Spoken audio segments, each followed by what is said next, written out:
ഞാൻ ഡയറ്റ് തുടങ്ങി മക്കളെ 3 പിള്ളേരായി. 3 പ്രസവം കഴിഞ്ഞപ്പോൾ അത്യാവശ്യം തടിയായി. ഇനി ഡയറ്റ് ചെയ്തില്ലെങ്കിൽ കാര്യമില്ല. അപ്പോൾ 68 കിലോ ഉണ്ട് എൻ്റെ വെയിറ്റ്.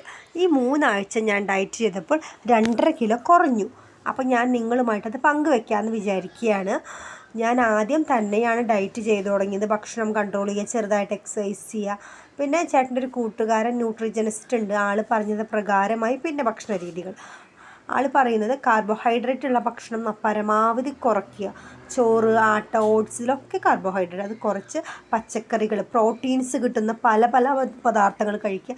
പച്ചക്കറികൾ പരമാവധി പച്ചക്ക് കഴിക്കുന്നതാണ് നല്ലത്. പിന്നെ വേവിച്ച് കഴിക്കുന്നത് കുഴപ്പമില്ല. മുട്ട, മാംസ്യം, പാല്, പിന്നെ പഴങ്ങൾ, പിന്നെ ഫ്രൂട്ട്സ്, പിന്നെ അങ്ങനത്തെ എല്ലാതും. പിന്നെ പറയുന്നത് കൊള്ളി ഉരുളൻകിഴങ്ങൊന്നും കഴിക്കരുത്. അത് കഴിച്ചു കഴിഞ്ഞാൽ നമ്മുടെ ഇതിൽ ഫാറ്റ് കൂടും എന്നാണ് ആ ചേട്ടൻ പറഞ്ഞത്. പിന്നെ കുറച്ച് നമ്മളെല്ലാതും കുറേശ്ശെ കഴിക്കാൻ ശ്രമിക്കുക എന്ന് പറഞ്ഞു. അപ്പോൾ അത് പ്രകാരമാണ് ഞാൻ ഡയറ്റ് ചെയ്തത്. അപ്പോൾ രാവിലെ ഞാൻ എണീറ്റ് പല്ലൊക്കെ തേച്ച് കഴിഞ്ഞാൽ ഗ്രീൻ ടീയും കുറച്ച് കപ്പലണ്ടിയോ അണ്ടിപ്പരിപ്പോ അങ്ങനെ എന്തെങ്കിലുമൊക്കെ കഴിക്കും.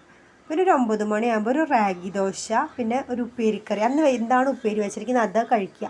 ഇന്ന് വാഴക്കല്ലിയും മുതിരയാണ്. പിന്നെ കുറച്ച് മീനിൻ്റെ ചാറും ഉണ്ട്. പിന്നെ 2 പഴവും 1 ഗ്ലാസ് വെള്ളമാണ് ഞാൻ കുടിച്ചത്.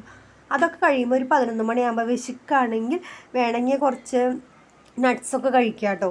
പിന്നെ ഉച്ചയാകുമ്പോൾ കുറച്ച് ചോറുണ്ടും. കുറച്ച് ചോറും പരിപ്പ് കറിയും അച്ചാറും പപ്പടം. എനിക്ക് പ്രഷർ കുറവാണ്, അപ്പോൾ അത് മെയിൻറ്റെയിൻ ചെയ്യാൻ വേണ്ടിയിട്ടാണ് അതെടുക്കുന്നത്. പിന്നെ 4 മണിയാകുമ്പോൾ എന്തെങ്കിലും കുറച്ച് നട്ട്സ് കഴിക്കാറുണ്ട് കേട്ടോ. അല്ലെങ്കിൽ വല്ല കപ്പലിൻ്റെ മിഠായി കഴിക്കും. ഉച്ചയ്ക്ക് നമ്മൾ അത്താഴം കഴിക്കുന്നത് 7 മണിക്ക് മുമ്പ് കഴിക്കണം. ഞാനൊരു 7:30 കൂടി പരമാവധി കഴിക്കും. കുറച്ച് പച്ചക്കറികളും കുറച്ച് മുട്ട പൊരിച്ചതാണ് ഉണ്ടാക്കിയിരിക്കുന്നത്. അപ്പോൾ അത് കഴിച്ചു. എൻ്റെ ഡയറ്റ് പ്ലാൻ ഇഷ്ടമാവുകയാണെങ്കിൽ ഒരു ലൈക്ക് തന്നെ എന്നെ സപ്പോർട്ട് ചെയ്യണം. നെക്സ്റ്റ് ഡേ ഞാൻ ഇടുന്നതായി.